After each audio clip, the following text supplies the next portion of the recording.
सद्गुरुदेव शिवमुनि महाराज की जय। मनुष्य भगवान की जय। अखिल भूमंडल सर्वशिरोमणि मुनि समाज की जय।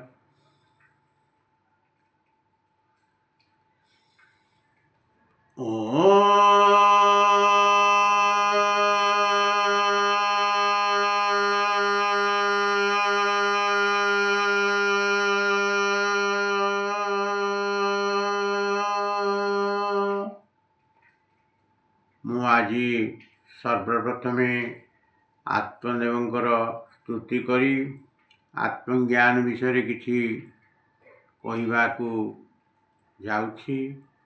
तत्संगे संगे समस्त मुनि मुनिमती और जिज्ञासु जनता जनार्दन को मोर सत्प्रेम जय जीव।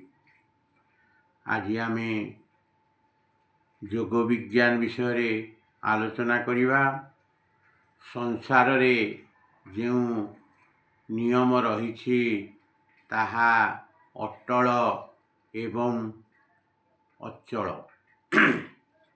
यह बहुत भल।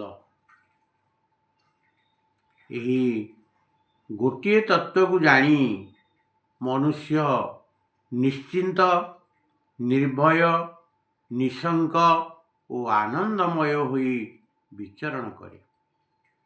अज्ञानी माने ओ जे माने किछि विचार करती नहीं से माने कहती संसार रे कौनसी नियम नहीं, किंतु यह ठीक नुहे। नियम निश्चित भाव रे रही एवं जो नियम रही ताहा अटल एवं अचल।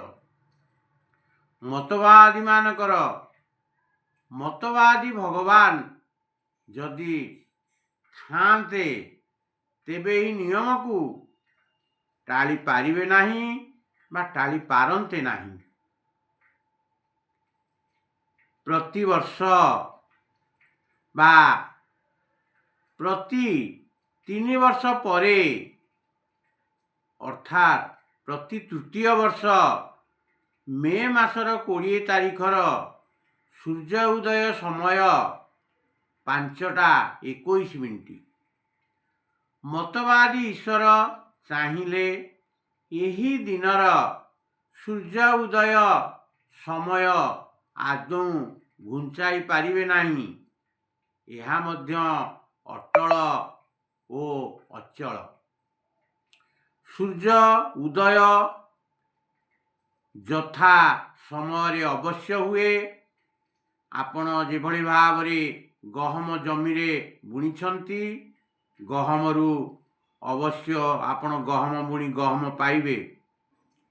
ईश्वर चाहिए गहमरू चना बा जब बा अन्य किछि फसल होई पारिबो नाही। जहा बुणिबे बा जहा करिबे ताहा आपण निश्चित भाव रे पाइबे। यह विरुद्ध रे किछि होई पारिबो नाही। जहा नियम रही ताहा अटल रहिबो एवं रही। जे व्यायाम करिबो से बलवान हेबो। व्यायाम नकरी महावीर जी नाम जप करुथिबा लोक पहिल म्यान कदापि होई पारिबो नाही।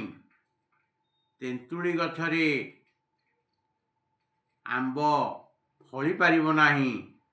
तेंतुली लगाई आपण जेते भगवान कर पूजा कले मध्य हजार भगवान तेंतुली गछरु आंब फलाई पारिबे नाही। मतवादी पुस्तक रे जेते गप कहानी आउ कथा रही सबु होची असत्य एवं मिथ्या। जड़ संसार रे जो सृष्टि क्रम और नियम आज रही ताहा आगरु थिला ओ आगकू मध्य रहिबो। यार विपरीत लेखा जदि आपण कोठी किछि पांती ताहा होची असत्य। ଚେତନ କେବେ ନିୟମବଦ୍ଧ ନୁହେଁ ବା ନିୟମରେ ବନ୍ଧା ନୁହେଁ। ଚେତନ ନିୟମକୁ ଗଢ଼ିବା ଲୋକ, କିନ୍ତୁ ସେ ନିୟମର ଅଧୀନ ନୁହେଁ। ଘଣ୍ଟାର ମିନିଟ ଘଣ୍ଟା ଘୁରୁଛି, ତାହା 12 ଉପରେ ଥିଲେ ମଧ୍ୟ ପରେ 1 ଆଡ଼କୁ ଯିବ, କିନ୍ତୁ 11 ଆଡ଼କୁ ଯାଇପାରିବ ନାହିଁ, କାରଣ ଏହା ଜଡ଼। ଘଣ୍ଟାକୁ ତିଆରି କରିଥିବା ଚେତନ ତାକୁ ନିୟମରେ ବାନ୍ଧି ଦେଇଛି। ସୂର୍ଯ୍ୟ ଉଦୟ ହେଲା ପରେ 9ଟା ପର୍ଯ୍ୟନ୍ତ ହେଉ ବା 12ଟା ପର୍ଯ୍ୟନ୍ତ ହେଉ, ସେ ଉପରକୁ ଉଠି ପୂର୍ବ ଦିଗକୁ ଫେରିପାରିବ ନାହିଁ। କିନ୍ତୁ ସେ କେଉଁ ଦିଗକୁ ଯିବ ନା ତାହା ପଶ୍ଚିମ ଦିଗକୁ ଯାଇ ପଶ୍ଚିମ ଦିଗରେ ଆମ ପାଇଁ ଅସ୍ତ ହେବ। କିନ୍ତୁ ଅନ୍ୟ ଦେଶର ଲୋକମାନଙ୍କ ପାଇଁ ବା ଆମର ବିପରୀତ ଦିଗରେ ଥିବା ଲୋକମାନଙ୍କ ପାଇଁ ସୂର୍ଯ୍ୟ ଉଦୟ ହେବ। ଏହାର କାରଣ ସୂର୍ଯ୍ୟ ହେଉଛି ଜଡ଼ ଓ ନିୟମରେ ବନ୍ଧା ବା ନିୟମର ବଦ୍ଧ। କିନ୍ତୁ ତାଠାରୁ ଛୋଟ ପିମ୍ପୁଡ଼ି ଆଗକୁ ଯାଇ ପୁଣି ପଛକୁ ଫେରିଆସେ। ଜଣେ ସବୁଦିନ ଅଫିସକୁ ଯାଉଥିବା ବ୍ୟକ୍ତି କୌଣସି ଦିନ ଅଧା ରାସ୍ତା ଯାଇ ଅଫିସକୁ ଯିବାକୁ ନ ଚାହିଁ ସେଠାରୁ ଫେରି ଆସୁଛି, କାରଣ ସେ ହେଉଛି ଚେତନ। ଚେତନ ହେତୁ ସେ ସ୍ୱତନ୍ତ୍ର। ସୂର୍ଯ୍ୟ ଜଡ଼ ହୋଇଥିବାରୁ ପରତନ୍ତ୍ର। ସେ ଉପରକୁ ଉଠି ପଛକୁ ଆଦୌ ଫେରିପାରିବ ନାହିଁ। ସଂସାରରେ ଜଡ଼ ଓ ଚେତନ ଦୁଇଟି ପଦାର୍ଥ ରହିଛି। ଜୀବନ ନିଜେ ବା ଆତ୍ମା, ନିଜ ଭିତରର ଆମେ ହେଉଛେ ଚେତନ। ଏହା ବ୍ୟତୀତ ସବୁ ଜଡ଼ ଅଛନ୍ତି ବା ନାହାନ୍ତି। ନଥିବାର କାରଣ ଏଗୁଡ଼ିକ ନିଜର ଅସ୍ତିତ୍ୱ ଜାହିର କରିପାରନ୍ତି ନାହିଁ। କିନ୍ତୁ ଈଶ୍ୱର ଓ ଦେବୀ ଦେବତା ବାସ୍ତବରେ ନାହାନ୍ତି। ସବୁ ଜୀବର ହେଉଛି କଳ୍ପନା। ଯାହା ଅଛି ସେ ସବୁ ଜଡ଼ ବା ଚେତନ। ଚେତନ ସ୍ୱତନ୍ତ୍ର ଓ ଜଡ଼ ଚେତନର ଗଢ଼ା ନିୟମର ଅଧୀନ। ପରତନ୍ତ୍ର ଓ ଚେତନର ଚଳାଇବାରେ ସେ ଚାଲେ ଓ ଚେତନ ଆଜ୍ଞାରେ ନାଚେ।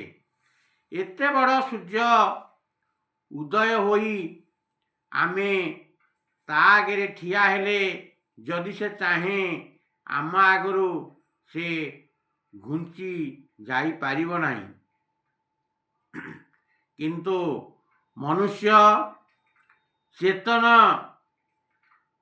ଜୀବ ହୋଇଥିବାରୁ ଯଦି ଚାହିଁବ ତେବେ ସୂର୍ଯ୍ୟ ଆଗରୁ ଘୁଞ୍ଚି ଯାଇ ଥଣ୍ଡା ଗୁମ୍ଫା ଭିତରକୁ ଚାଲିଯିବ ବା ଅନ୍ୟତ୍ର ଥଣ୍ଡା ଜାଗାକୁ ଚାଲିଯିବ ଓ ସୂର୍ଯ୍ୟର ପ୍ରଭାବ ଯେଉଁଠାରେ ପଡ଼ିବ ନାହିଁ।